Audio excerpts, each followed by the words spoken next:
Hello everybody, welcome to Saturday Morning Wartoons. My name is Shane. I am the Dungeon Master for today's adventure, and I take my son Tristan on a one-on-one game of Dungeons and Dragons, and he plays... as King Destructo. King Destructo. Also known as just plain Destructo. In an ongoing battle against the evil forces of Tiamat. Who is a multi-headed dragon, if you don't already know. Yep. That blasted him to pieces years ago. Risen again as a warforged and venturing out to finish what he started. Yeah, but his dragonborn body, not so lucky. Just turned into a bunch of pieces of burnt coal. Of cold, burnt, poisoned, frozen. How do you get burned and frozen at this? Oh, freezer burn. Right, got burned, but then frozen. Got burned, but then got covered with a layer of frost, but then burned, and then he also got partially melted from the acid. Yep. Well, we have a fun announcement to make because it is Tristan's birthday month. Last time we did one of these was back in December. But because Tristan is getting gifts for his birthday month, we wanted to give back. And so that is why we will be restarting our fundraising for Extra Life for Kids. Woo! So actually last time we got written up in our local newspaper, so we're very excited to do this again and raise funds for our local children's hospital, Kapiolani Medical Center right here in the state of Hawaii. So we're very excited about that. We always love to help out, especially families and kids who need whatever help they can get when they're battling illness. So hopefully our fundraising can do well this time around, and we're very excited for that. So we hope that you will join us for our fundraising with Extra Life for Kids for Kapiolani Medical Center. Also, now that you've heard about us being in Hawaii, don't think it's always a paradise. Not all sides of Hawaii are totally nice and sunny all year round. I really don't like it. It would have been called a paradise if there were no flies. Yeah. Oh well, too bad there's flies. Yeah, because other people who came here brought flies and mosquitoes with them. Yeah, okay. I think that's what happened. Maybe. Alright, so let's get started with today's adventure. Thank you guys again for joining us for Saturday Morning Wartoons. To recap last week's episode, Destructo and his companion Galax, his kobold sidekick, ventured into the volcanic wasteland in search of the Naga that you had met previously while on the road. You're trying to find aid from the Naga to aid settlers in this newly formed volcanic landmass. Yes. But on the way, you ran into three Yuan Ti, but one of them was crushed by this giant mechanical creature. What did you say it was made of again? Stone? It was like a stone and metal, yeah. Maybe it kind of blended in with the silvery sheen of the obelisk that it was hiding in. Maybe some sort of combo between a clay or a stone and an iron golem. Could be. All right. Well, you decided to venture into this obelisk, not knowing what they were after. You joined the Yuan Ti, the two remaining ones, after a brief battle, both against them and then with them, against this giant automaton. And they tried again to poison and kill you once you were in the darkness of this underground cavern of some sort. Yeah. And then they just left you and Galax there to die after they escaped through a small crack in the wall. They transformed into snakes and slid into the crack and are no longer there. If I had a bomb, I would totally blow up that entire wall. And so we continue today with you and Galax in the darkness as you just light a lantern. A torch. Or a torch. Torch. I think I just got All right, so glimpse of my what would real you voice. like to do? Well, why am I hearing my real voice? I don't know. I'm going to look for the... I'm going to try and get out through the way that we came. Okay. And also light any torches. Okay. There's no torches along the way, but there is that oil that they used that lit up the walls and seemed to have different channels that lit up the space. Torch on it. Okay. So you take the torch and you touch it to one of those little oily crevices on the wall, and immediately that white flame starts to flicker to life and the chamber becomes lit again. Make a perception check for me. Perception? Yes. With disadvantage. Disadvantage? Yep. Why? Why disadvantage? Because I said so. Neither one of them would have made it anyway. It's only an 8 or a 5 plus 3. Okay, so 8 total. Alright. So, you walk through the corridors, and the columns are now lit up as well in various sections. Not all of them light up, and the light seems to be going off ahead of you as more of the channel becomes lit further down this long chamber.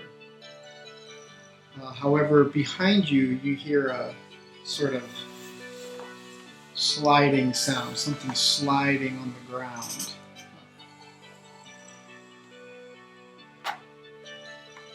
So then, ching! Arm blade out? Mm-hmm. Okay. So you whip out your arm blade, and in the shadows, you see a dark snake-like figure, sort of going from column to column. And I'm gonna be like, I already fell for this trick. So what do you want to do? So I'm just going to continue walking towards the entrance into this cavern, which is also the exit out. Okay. As you continue along, you finally see the light seems to hit the back wall ahead of you. It's a couple 100 feet away, but now you hear almost as though two sounds are coming, and they're starting to move around you on either side. So then, Galax, get your sword ready. Galax pulls his short sword out, and you hear the drawing of either a crossbow or a bowstring. It's likely a bowstring being pulled back.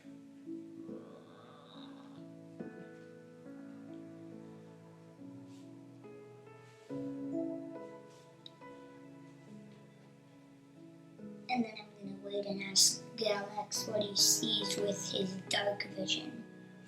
He can't see anything. Whatever is out there seems to be just outside of the range of both your light and his dark vision. So then we're just going to move one corner in front of us, so we go to the side and in front. Okay. So, you guys, are you branching off from each other, or are you moving No. together? Both of you staying together? Yeah, we're just like going about. Like Galax will go here. Like Galax would go just out of reach of me, and I'll go just out of reach of him. Like. Let's switch up our screen here. Okay, so you and Galax. These are 5 feet squares.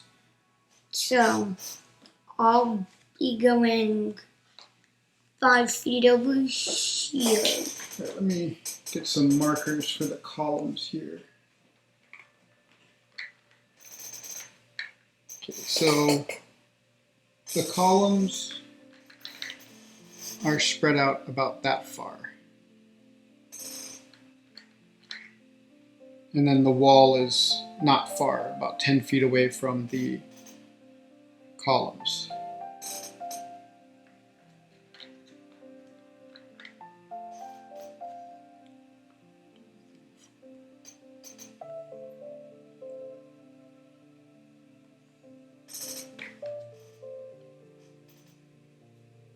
Okay.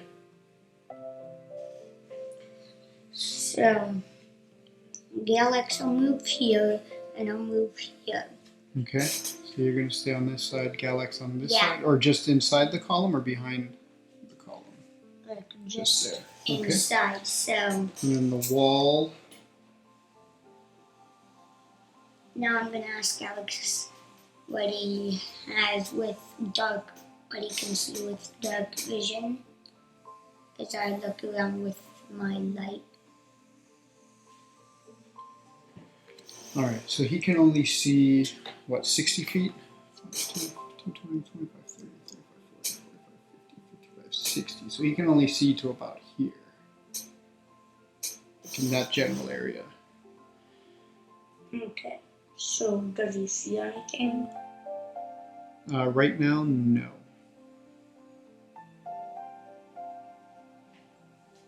So then, since if we split up or get together, either way will be easier to hit. So, And staying close. Okay. So you continue walking down the corridor here. Make another perception check for me. with more disadvantage. Yes, actually, yes. Galax can make one too if you would like. Hooey. I got a 19 and a 6. Okay, make one for Galax at disadvantage. Perception is wisdom. Yep. And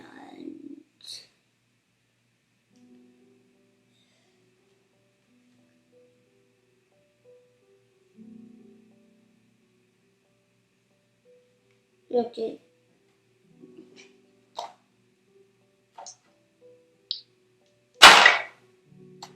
Three or a 14 for Galax. Okay. So once again, you guys can't see anything, but you hear more sounds of sliding around you. Continue walking, and the bowstring sound, you start to hear it from all around you now.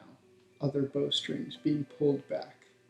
You stop dead in your tracks, and you look to the side. Yeah, that's literally what I would have said.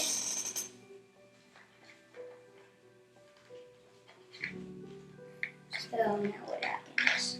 Ah, my mini broke. Wait, one of your minis broke? Yep. Oh, Put that yeah. on the side. Got to do a repair on that one. Oh, no. And right up next to you now is a familiar figure. The Naga that you met on the road traveling here. Traveler, you wandered into a place that is forbidden to outsiders. Why have you come here? I granted you safe passage so long as you did not come to the ancient ruins. Why have you come? And then you look over to the side, and you see behind one of the columns comes out another Naga, and then several others. Let me just put some markers down for them.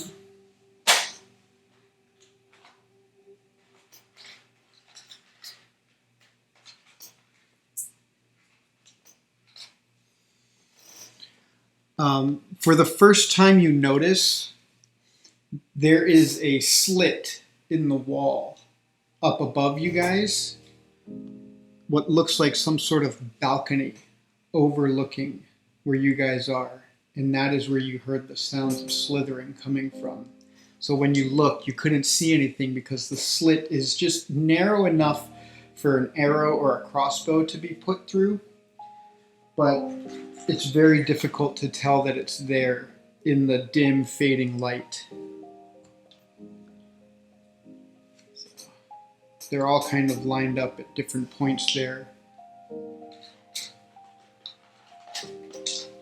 And then another one comes up from behind and comes next to Galax there. So then I'm gonna say and try to persuade him that I came here to look for him and that I seek for the people who are trying to settle here to be not in any fights with them. We will have no qualms with your people should you leave this place now. Unless you have another purpose here. And he kind of reaches towards a scimitar at his waist.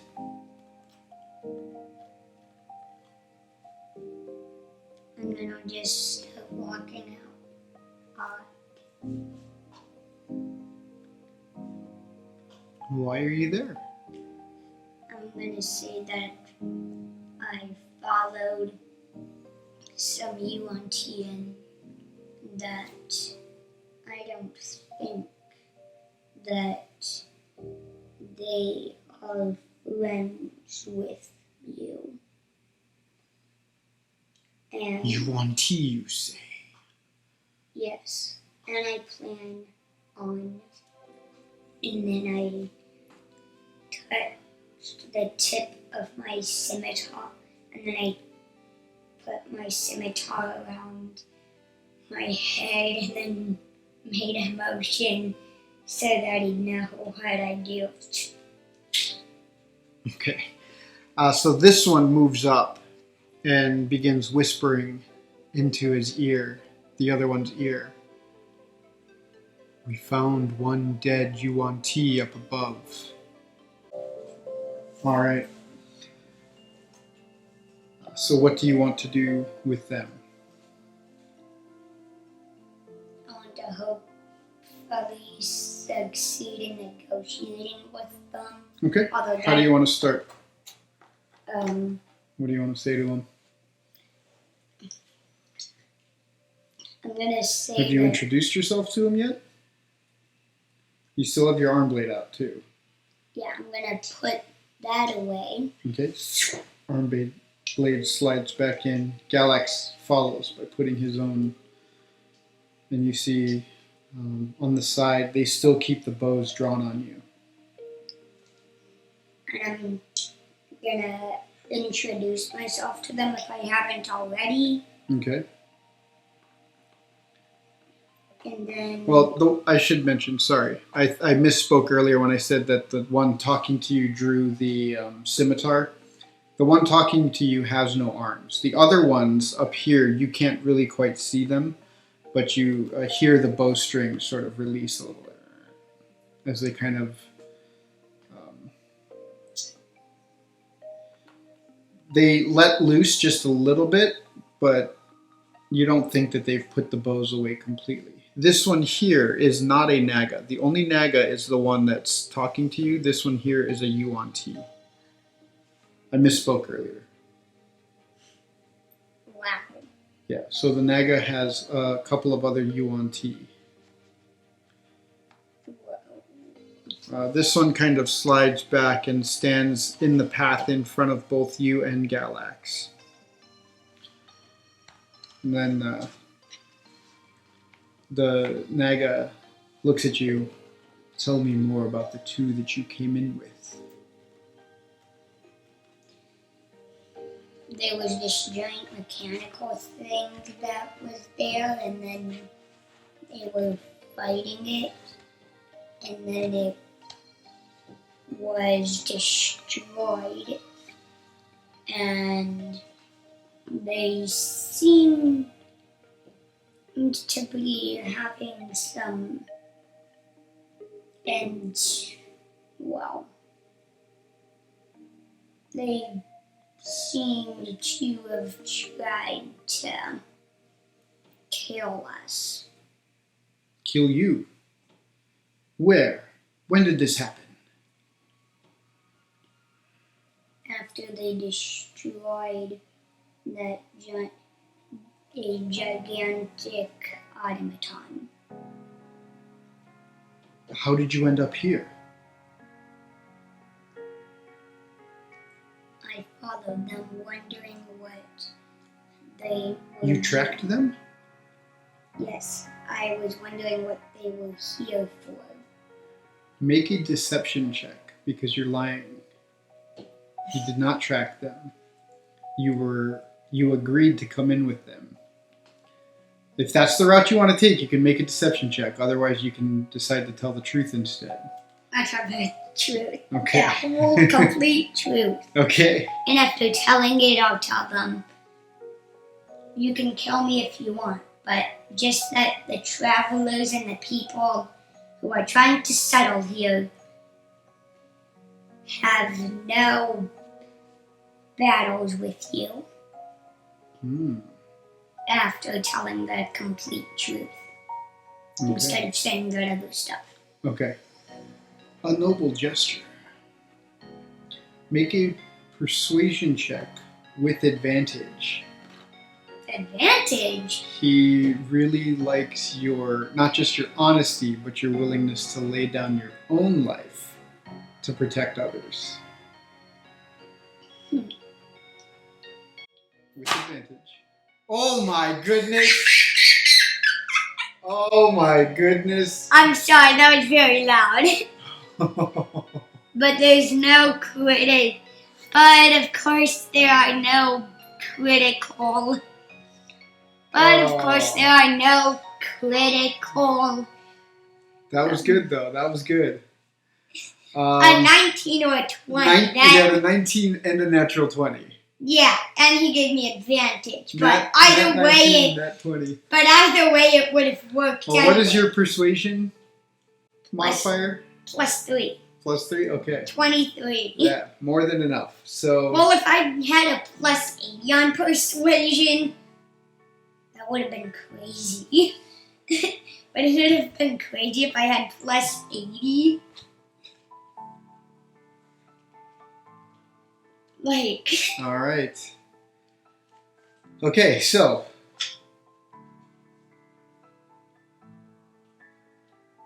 So what? Very well. You aid us in tracking these two criminals, for they trespass on this most sacred ground. And he's telling all of you this, by the way. The two of you are talking in Celestial. Oh. Because you know Celestial, right? Yeah, but Yeah. So Galax is like. Yeah, Galax is just sort of following your lead. So then, after I finish speaking with him, I'm gonna tell him what's going on.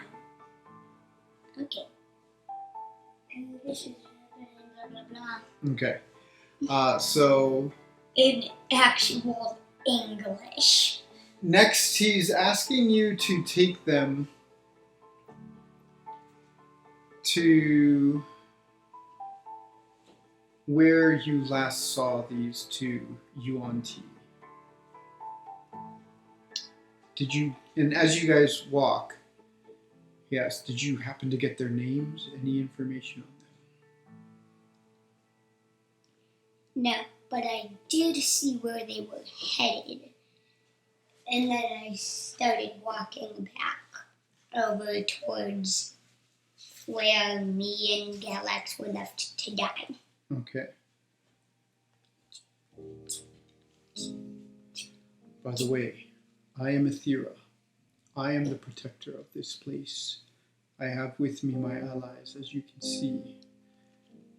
I believe the two that you tell me of are the last remaining of 5 that have tried to take the treasure that I guard for themselves. You see these ruins. They hold ancient magics. I'm gonna say, as I wave at another guy who's poking his bow right next to my neck, still not thinking I'm a friend. I'm just doing that. Okay. I'm just saying. So it tells you his name is Aethera. You can write that down if you want to. Ethira. Ethira? Yes, Aethera. Ethira.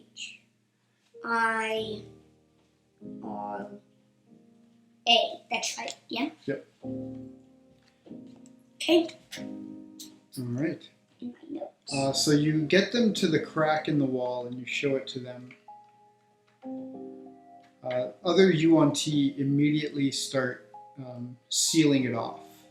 They start using some sort of shaping magic where they shape the stone to close up the hole. Oh, the spell stone shape, I know about that. Yeah, so they use that spell and the hole closes itself up. Well, actually, in real life, I know about it. Mm-hmm. But in the game, I don't. You might. Maybe. All right, so the Naga then leads you further into this corridor, away from the entrance.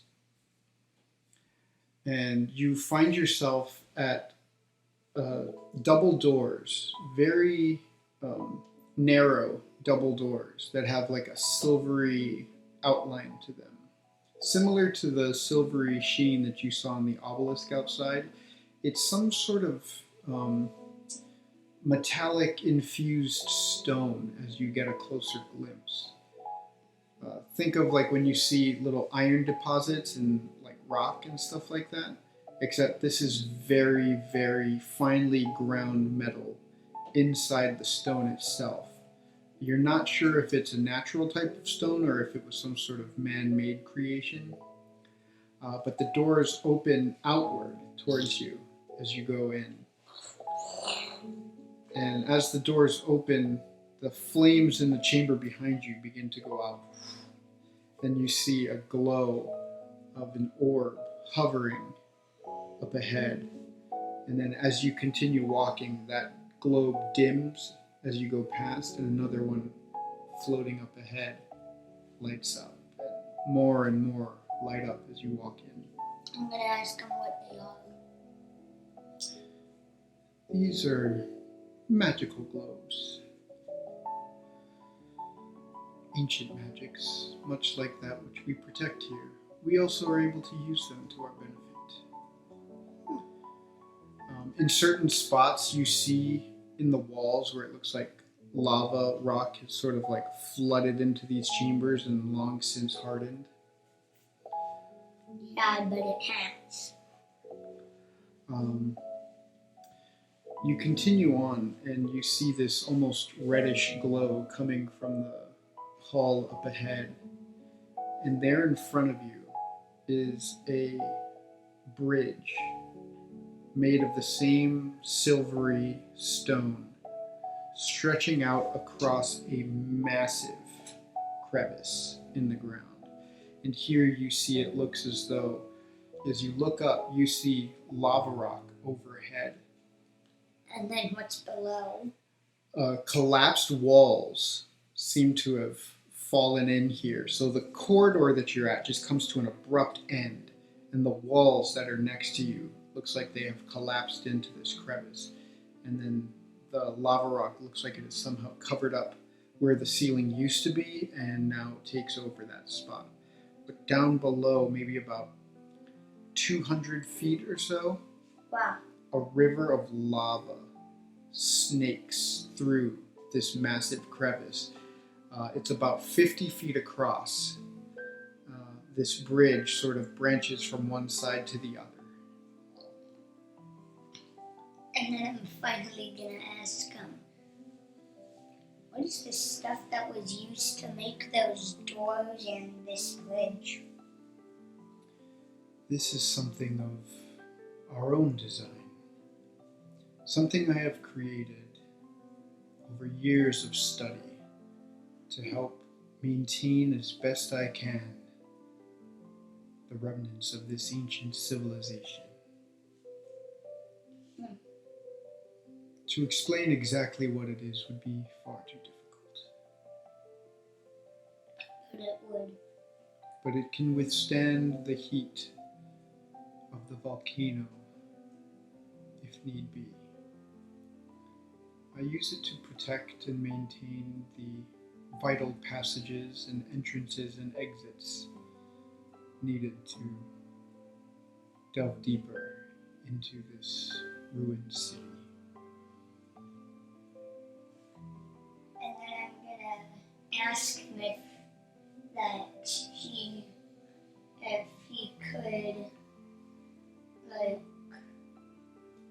lend us the secret to making it so that the people who are trying to settle here would have better protection in case the heat of the magma ever decided to reach out into the civilizations that are trying to be created here. Okay. Roll a persuasion check. Just not with advantage. Just roll a persuasion check. plain. Yep, plain. 15 is pretty decent, even Okay. with a +3, which means an 18, which I think would convince him. Very well. I know not all the secrets, but I can take you to one who might be able to help you. Come. Let us break off to the side for a moment. You go down a staircase after you go across that big ravine, and you branch off into a side room where you see it's like an ancient forge that has been built here, somehow still surviving. In fact, as you look into the forge, you see that there is somehow some sort of method they're using to bring like a pulley system with those metallic stone buckets that they've created, and they're using it to mechanically bring up magma to fuel this forge here. So they actually use the stuff that they make with that forge to get more stuff to fuel that forge. Mm-hmm. Wow, talk about recycling. So, on the side, you see a bunch of weapons and armor with that metal. Wow. You know, I don't think I would need it, but maybe if somehow I get an army at my command in my main mission, to defeat an ancient dragon who tried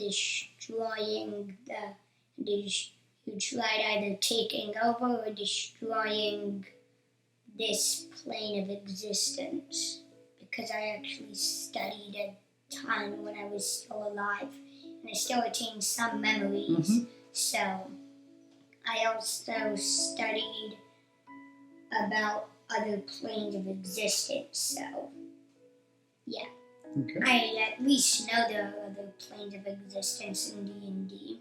Okay. Inside the forge, you see there is another yuan ti. This one with reddish orange scales on its belly and black all along the head and down the back into the tail. A very sharp red and a dark, deep black running down the back. Then I'm going to ask, who's he?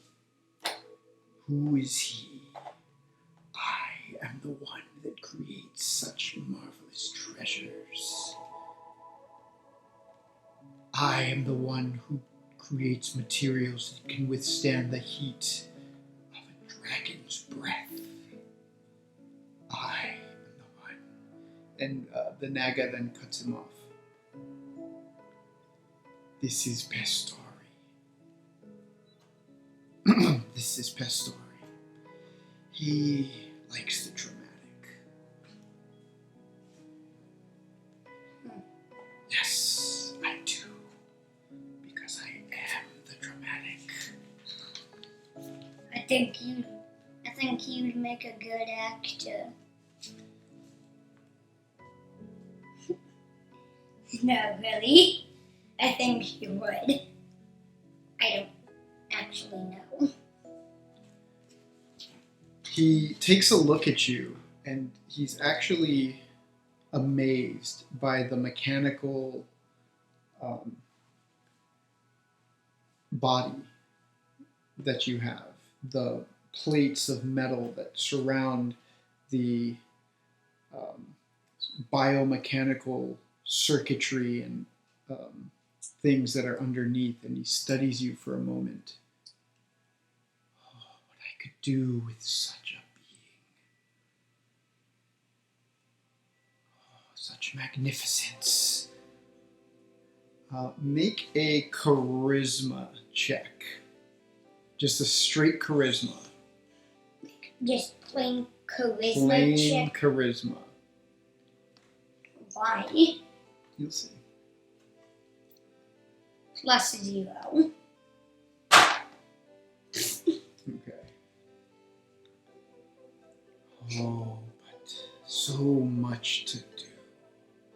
If only I had time. And, What? Does he want to study me and figure out how to make my... could be. Maybe I can let him do that when I retire from the fighting business. Which I will never do because I never age. Yep. So, Maybe when I misfunction and have... Maybe when I so do you want to make a persuasion check with Pistori to see if you can talk him into teaching others how to do this. So that was why. Persuasion? Yep, that was why Aethera brought you here. Straight check.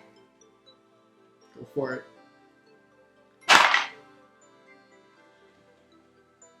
And it's a 9 total. 9 total? I have no time for this. I cannot help you. And then Aethera, Pistori. If he agrees to let you examine him, would you perhaps reconsider? Pistori kind of looks up at the Naga. I suppose I could. Very well. Bring me a forge master from your settlements. I will see what I can do to teach them my secrets. Very well. Okay. So you're going to let him examine you? Mm-hmm.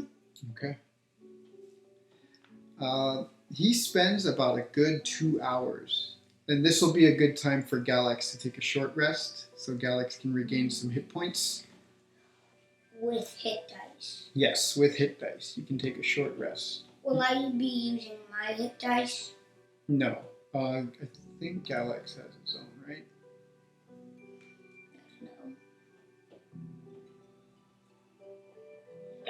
No. You know what? Maybe not.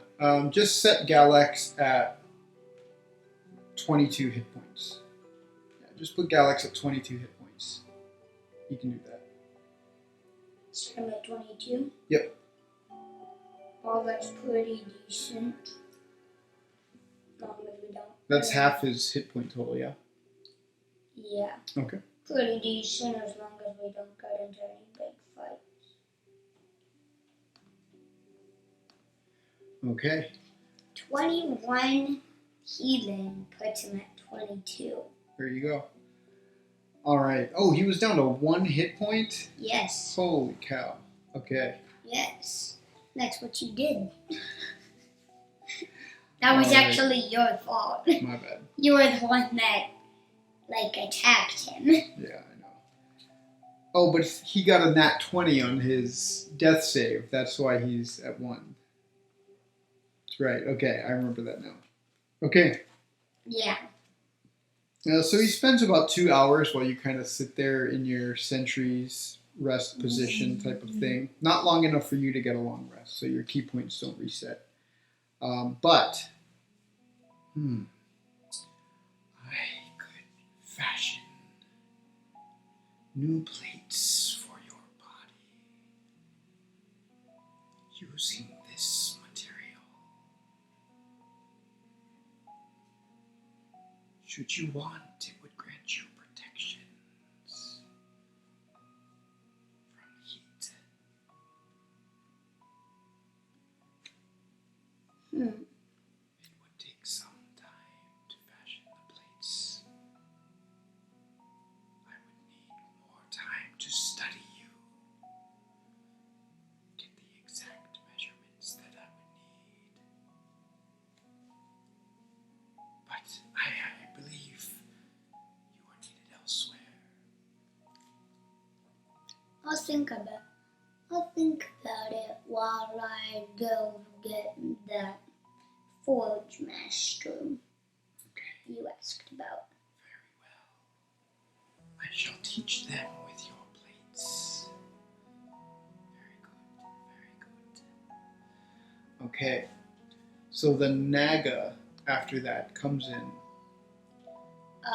One more thing. Would you consider those plates as armor if I got them?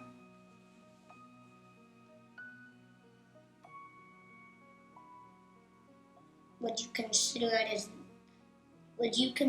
those plates as actual armor if I were to get them? Just a little question. Sorry, what did you want? Would the plates be considered as actual armor? If I No, were to... it would just replace the pieces of your body that are currently used to create you. You mean he just upgrade it? You would basically, it would be a magical item that grants you, you would have to attune to it, and it takes 2 days for them to apply it to you. 2 days? Yes. Hmm. It would take attunement though. And I think you already have 3 spots, right? Yeah, but I don't really use the Glaciers Bahamut much. It's up to you. What do you have attuned? Izanagi, the bracers, My arm blade. and your arm blade.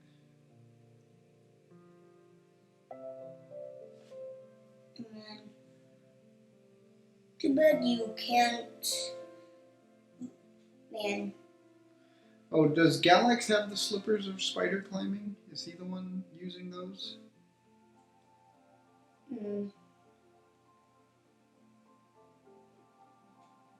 Well, I haven't really mentioned anything about it, but maybe we could say he is. Okay. Yeah, he can attune to those. We'll let him attune to them. Well, So he's using those. Well, we're gonna have to keep track of how many items he's attuned to, since he doesn't necessarily have any. Well, that's the only one so far. Attunement slots. Yeah. But we'll put a note on that. Okay, so. But I don't think he's gonna be using Izanagi anytime soon. At least not until he's pretty proficient with long swords. Yeah. Okay. So, finishing up in there, the Naga comes back to you. We have tracked down the deceivers that remain.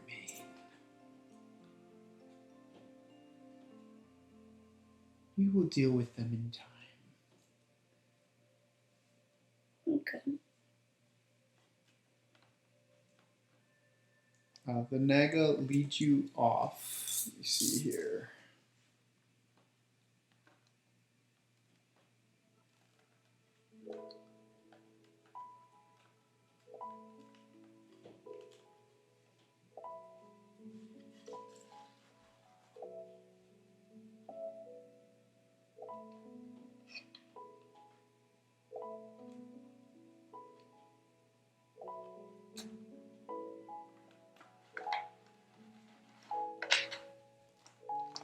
So the other UNT or Naga really likes being super dramatic.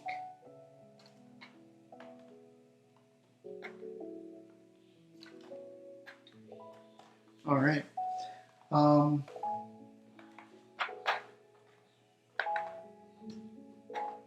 So would you prefer to leave now and go back to the settlement and see if you can't locate somebody to come back with you?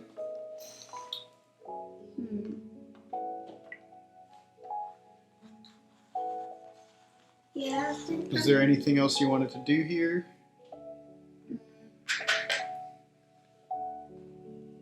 aside from just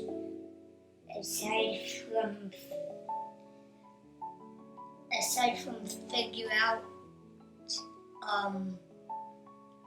how they make those weird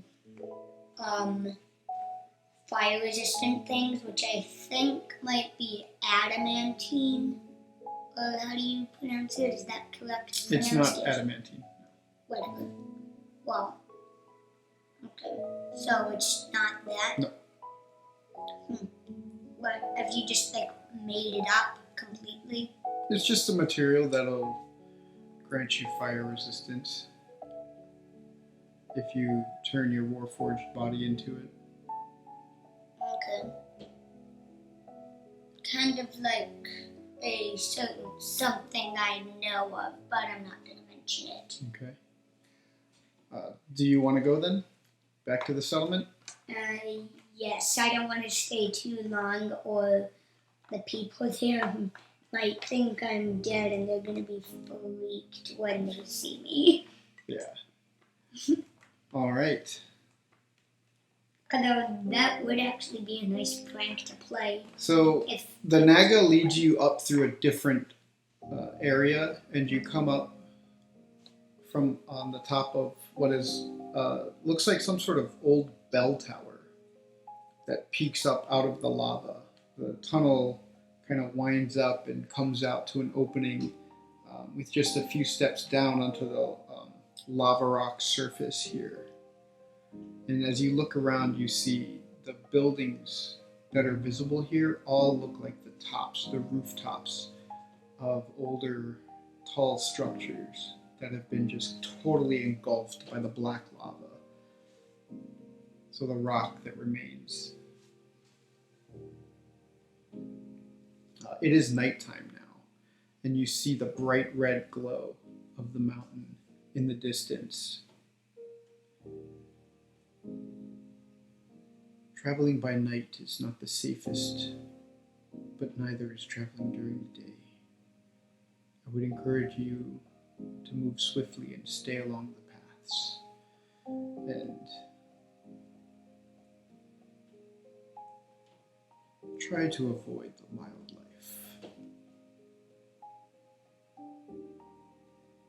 Yeah. And with that, the Naga heads back down, and you're out in the open. The moon is kind of hazy through the smoke cloud overhead. I almost dropped one of my dice, but I quickly was aware of it and grabbed it. Alright, so I'm going to start heading out back towards the small little campsite settlement. So you kind of know the general direction. You have to move towards the mountain. You don't see any trails or anything yet. Make a survival check, moving in the darkness. You have your torch out. Wouldn't even work no matter what happened because I got in that one. Ooh. Critical fail. Okay. I am lost. I'm going to need you to roll a D100 for me. I'll just grab my D10 too.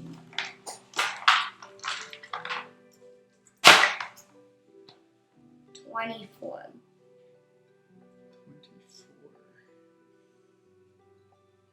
Yeah. Keep that close. Alright, so what's the punishment that I get for failing horribly at a survival check? 24. Okay. Eventually, as you walk, you find a single track trail of gray rubble leading further out towards the mountain. So you come across a trail and it kind of leads you further out. After about 30 minutes or so, you see the outline of the silver obelisk kind of lit up by the moon. And you find the remains of the automaton there on the ground. And the Yuan Ti, the body of the Yuan Ti. Wait, did I just go around in a circle? Yeah, you basically went and backtracked all the way back to where you were. So now you're headed in the right direction, to the north. Okay. So I'm going to continue walking. Okay. Make another D100 check for me.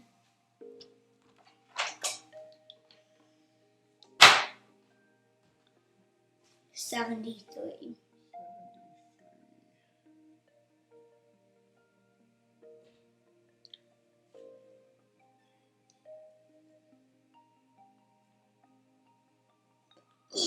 All right.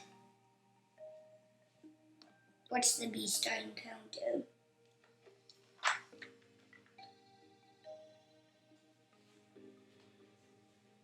As you walk further towards the roadway,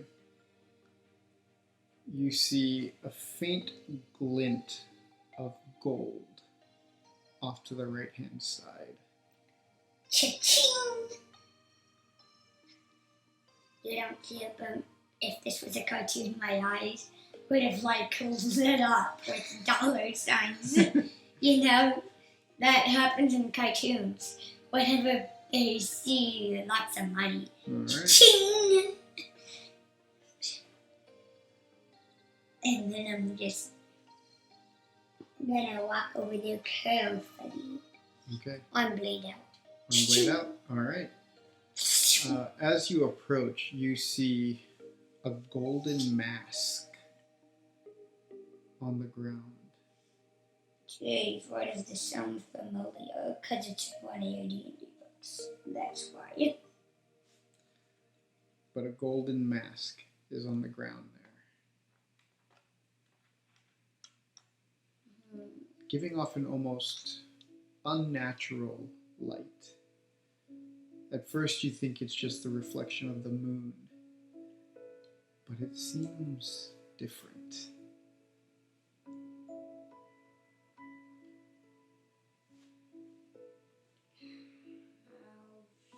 So, If you're not sure, you can make an Arcana check if you'd like to take a closer look. Volcano. Arcana, yep. That's the one thing I am the worst. That is one of the things I am the worst at. Go ahead and do it. Roll a d20. Let's see. You sure? Yep. I actually have a -1, so I could never get an act 20. Yeah, just do it. Give it a shot. Let's see what happens. Oh, 3. So you get up close and you start looking at this thing.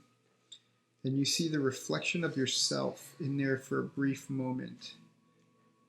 And you almost don't notice the mask starting to rise up away from the ground.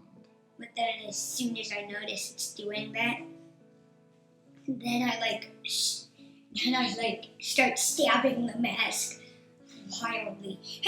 As you try, a hand, like a black hand, reaches across, pulls off the mask, and is standing up fully in front of you now. Just about as tall as you are. And you see an old, withered, dragonborn body. As you draw your sword up. He's a zombie. And I need you to roll initiative. It's a zombie. I think it's a zombie.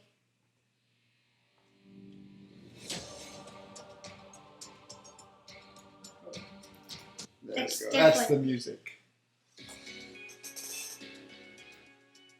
Yeah, Played the wrong playlist. Yeah, what do you have that playlist for? What do you have that playlist for? Oh, that was an old one. Really? Yeah. And I fail miserably with a 10 on my initiative. Gotta check galaxies. What's it? Aw.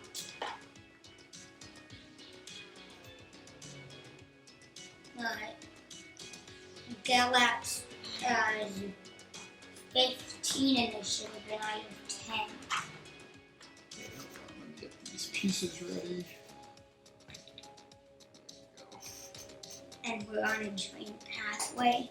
Hang on, I thought it was like right next to it.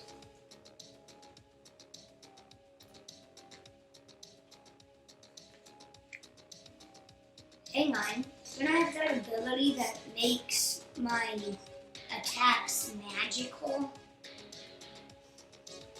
For Purposes of hitting, yes. purposes of hitting and overcoming resistance and immunity. Yes, you do. Great. Okay, so what was yours? 10, Galax had 15. Let me guess. Ghost. I bet the ghost goes first. Yep.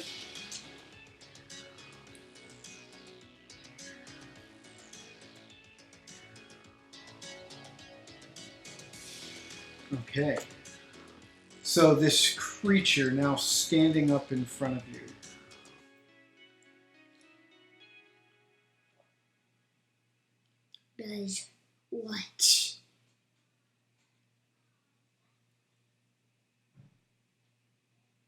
What does it do? I need you to make a wisdom saving throw.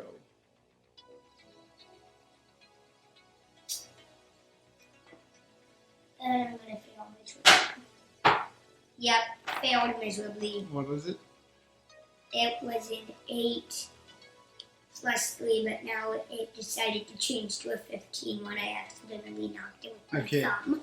So you are frightened.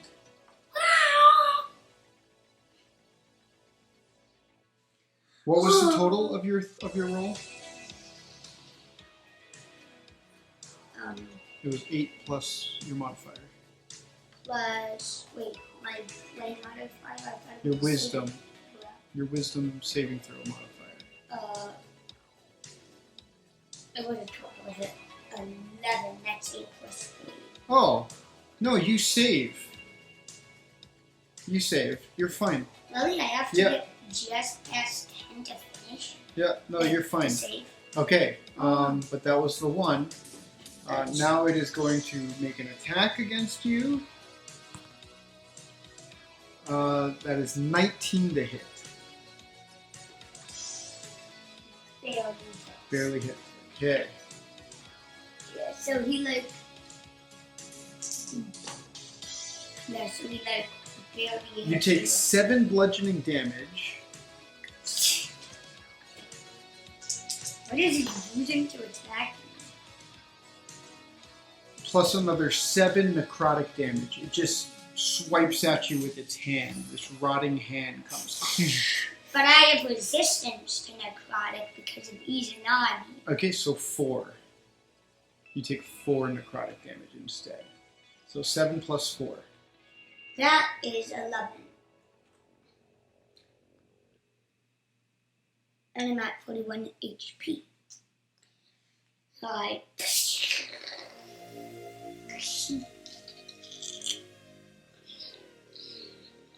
I also need you to make a Constitution saving throw. oh great, I'm gonna get poisoned if I fail. 9 total. 9? Okay. Fail. So what happens? I'm poisoned. You cannot regain hit points. Until when? You are cursed. You don't know the exact nature, but right now you are unable to regain hit points. But then it's just gonna get worse. Is there a doctor in the house? That is its turn. Next up is Galax. Galax's turn. Go for it. Galax, please do not fail miserably. Remember, Shorts. pack tactics. What does that do? Galax has advantage if you're within 5 feet of an opponent.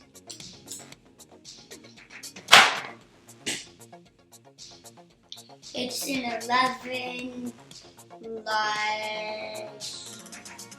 He's using a short sword. 11 plus 6. 6? Which is 17. That will hit, yep. Go ahead and roll damage. Oh! It can attack twice instead of once. Ooh, okay.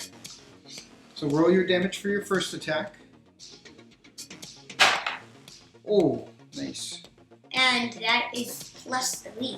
So 9 total. Okay, make your second attack. With the, is pack tactics, does it last the whole time?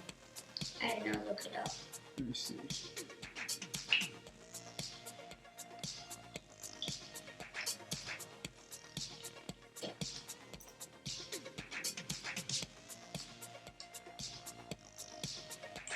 Kobold has advantage on an attack roll against the creature. Yep. Yep. Like, it just says... Yep. It just says it has advantage on Yep. the attack against the creature. That's all it Yep. says. Not the first or second attack, but on the attack. Hits again. Okay. Roll your damage again. Still a lot. 8. Okay. Very good. Bonus action. So he like stabs him in the chest, but then on his second attack, he takes the sword out and then Slashes at him. slashes right in his face. All right. Bonus action for Galax or movement. Helpful action. Galax gonna stay right there. Gonna move behind him. Move behind. Okay. So right there. There you go. So All right. then there's no opportunity attack. Nope. Your But turn. can still You have move. advantage on your first attack roll. And I'm gonna have Ease and Nagi in one of my hands with the arm blade in the other. But I can still do unarmed strikes. Yeah. You gonna do unarmed strike this time around? I'm like gonna. Okay. And that'll set your AC to 20, right? Yeah. Okay. I'm like, for this unarmed strike, I'm gonna try and grab him by the neck and then bang! Smash my head into his head. Okay. Go for it. Advantage. I think that a 13 plus 7 will hit. That'll hit. And that means a d6 plus...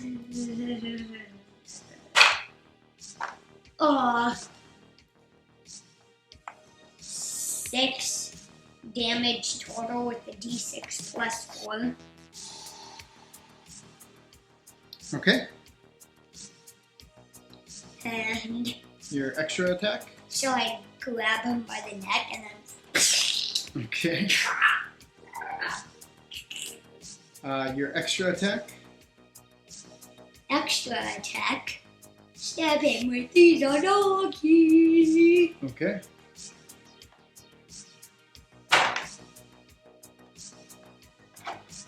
I don't think 4 plus 7 will hit, would it? I don't think that a total of 11 would hit. Would 11 hit? 11 does not hit. Just misses. I think 4 plus... You have your 7. braces of Bahamut. And I'm still attuned to him right now. So, what do they do? Allows you to add a d6 to any roll by expending a charge. Okay, that will hit. Okay, roll your damage for Izanagi. And...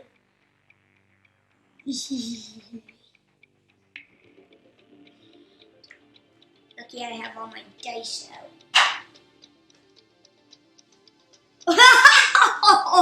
8. 12 damage total. Yes, so after banging him in the head and him being all like, and then when he finally comes to, and I like slash at him in the head, Okay. and then he's, Um, and then he can't see again. bonus action. Bonus action is punching him in the face. Okay. Not using a key point. Just Well, I do seem to have all my key points. you do.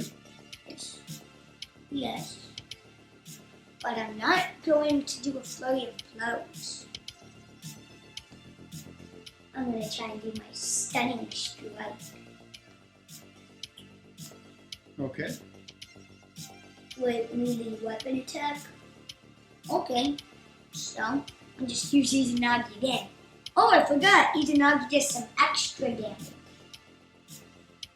The Radiant, which adds a d6. Oh wait, stunning strike is not a bonus action. No, whatever. Well, I'm also going to add a nat 6 of Radiant damage. Okay. Because it's Izanagi. Right. Okay. Yeah, you can't do stunning strike. Roll them. Oh, you can do stunning strike on this attack if you want. You can spend a key point to make it stunned. All you have to do is tell me that you want to use your key point right now.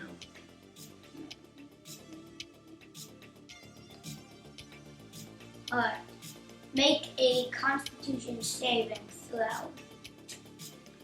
Just tell me what it gets.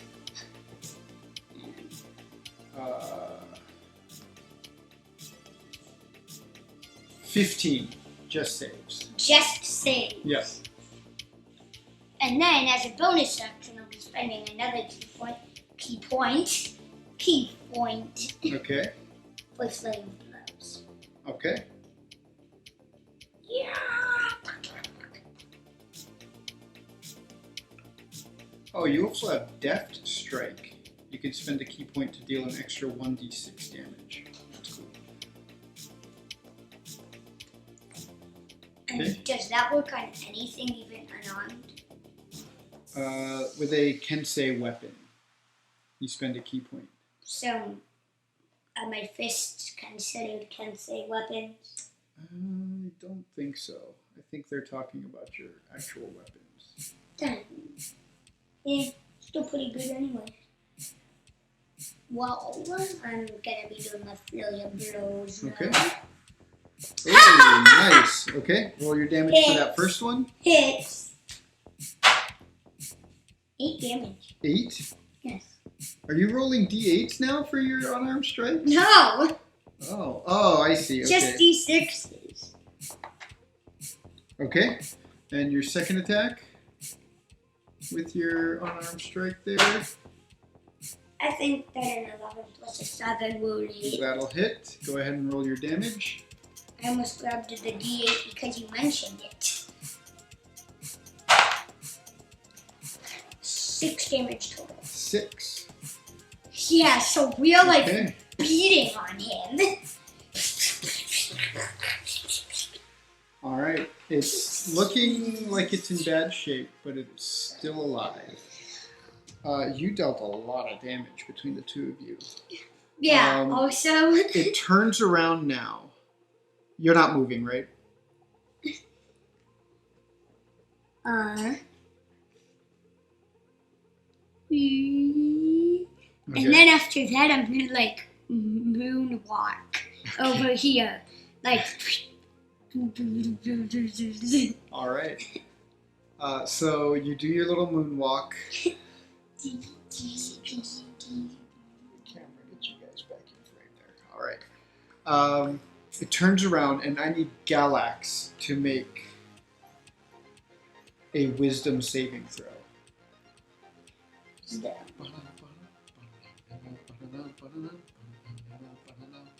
Oh, that sounds like banana. What? Do you want to have a banana?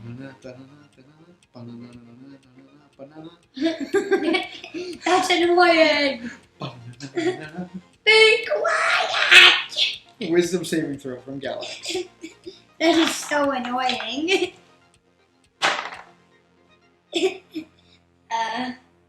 7 plus nothing fails. Okay, yes. Galax is frightened. Hey, I know. You should, like, Okay, too bad and we can't, like, summon an emoji on the cameras. Too bad we can't summon a freaked out emoji on the cameras.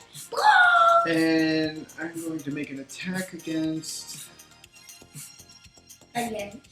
you. So it's going to throw another attack at you. Miss. Miss. Yeah. Miss. And it is Galax's turn. Because Galax is frightened, it has disadvantage on ability checks and attack rolls. But with his pack tactics, It's just a straight roll. And it can't willingly move closer to that creature. well, he won't have to move closer since he's right next to it and can still just move around. Yep. Okay, so Galax can make an attack roll. No advantage, though. Just Straight roll, yep. That is a 6 plus 6 plus 6 to hit. It'll hit. It hits. Okay. Go ahead and roll damage.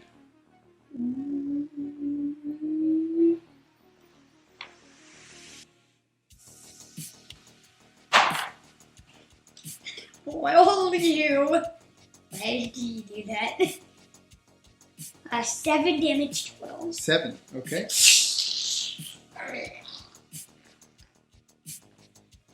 All right. It is still up. Galax gets his extra attack. Go short sword, boy. That one will miss. So Galax Yes. this kind of hacks and slashes his way at this creature. Yes. But it is your turn. Oh, is he going to move or bonus action? And the ghost is like hovering above him, taunting him. Yeah. Which means helpful action. Helpful action. Okay. Because he's distracting him. Your without first even knowing. attack gets advantage.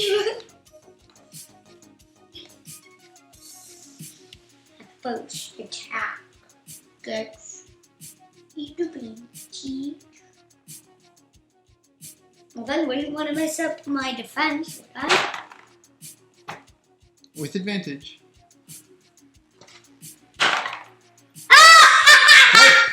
What is it? Oh my goodness! Oh my goodness! Yes! Oh Yes! man! He gets it. He gets the critical hit. Okay. Now let's take a look at your character sheet here because you've got some cool options. You have your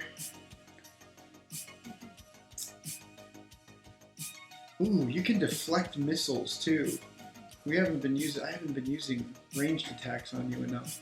Yeah. Your depth strike. Okay, so you're doing unarmed strike first to start. Was that it? Yes. Okay. Would So it with be your able to do death strike? My fist. you're not using the Kensei weapon. Well, could I switch to Izanagi? No. You attack with what you're attacking with. Yeah.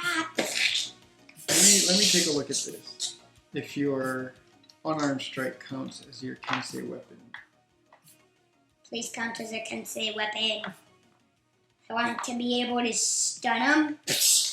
I don't think. And 2 extra damage. No, it doesn't count as a Kensei weapon. Fine. Well, I got a nat 20, so I'm Yeah. staying with the nat 20. Also, does that double the damage modifier? No. Okay. So, You still can do your. 9 damage. I think you can still do your stunning strike. Which Ultra. targets stun until the end of your next turn. Yeah. Yeah, you can still do a stunning strike, and if it's stunned, you gain advantage on all of your attack rolls up until that point. Well then, wouldn't want to miss out on it, would I? Key point, go! So I focus some of my energy into that punch and then... Okay, how much damage? A total of 9 damage. 9 damage, okay. You spent your key point? Yeah, make a Okay, it's Constitution dead. saving. Nope.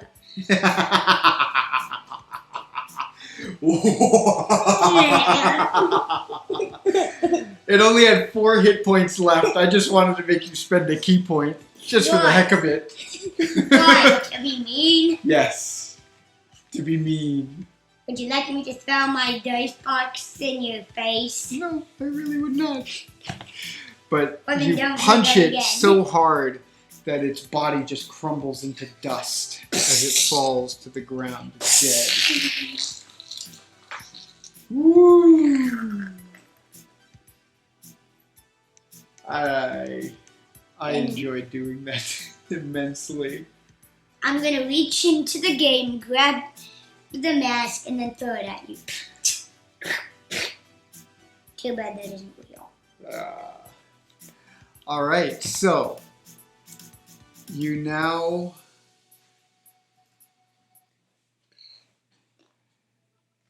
continue on. Eventually you do find the path again, and you make your way to the settlement just as the moon hits its peak in the sky. Midnight. Just about. When the moon hits its peak in the sky, it's midnight. When you arrive, it's pretty quiet. Everybody seems to be resting. Galax looks tired. So then I'm going to set up a tent, and then I'm going to slump down. Okay. As you set up the tent for Galax, you settle in for your century's rest. And an old familiar sound creeps into your mind. I have not forgotten you. And you see this sort of black wisp pass across your face as you're sitting there in your rest. And I'm just going to say to it, go away. I'm trying to rest right now. Why do you always have to come when I'm trying to rest? It's kind of annoying. Why don't you come during the day? Oh, I am not here for you. And the black wisp goes into the tent where Galax is asleep. And then I'm gonna do a rolling backflip into there. And then I'm going to poke, and then I'm going to take out a feather that I had that I just found lying around on the ground, and then Tickle Galax's feet? no, tickle his nose. Okay. Galax wakes up with a sneeze. And then I'm gonna roll out of there quickly. And the black figure. He will sleep eventually. I will return. I still have a debt which needs to be paid. And it goes away. And then, before I go back into Century's Rest, I'm just gonna say, when it comes daytime, I'm gonna come in the daytime when I'm less tired, and then I'm just going to turn my feet into spinning blades that dig into the ground, so then I can stay in there and sleep, as my head is poking out, which makes my head disguised as a rock, as it moves all the way around. Okay. And with that, we will finish up. Okay. Good job. So if you've stuck around this long to watch us play, thank you very much. And remember, later this month, wrong one. Later this month, we will be setting up our fundraising page for Extra Life, so be sure to check that out. We're hoping to raise some funds. We're thinking of doing another live D&D session for that, and also Tristan is going to be doing some video game live streaming during our Extra Life fundraiser. I may even pop in for a moment to do some video game playing while we raise funds for Kapilani Medical Center. Yeah, but you're not doing that on the days that I do it. No. Got it? No. Got it? Alright, so thank you guys very much, and as we like to say every time, have fun. Learn lots. Bye. Bye.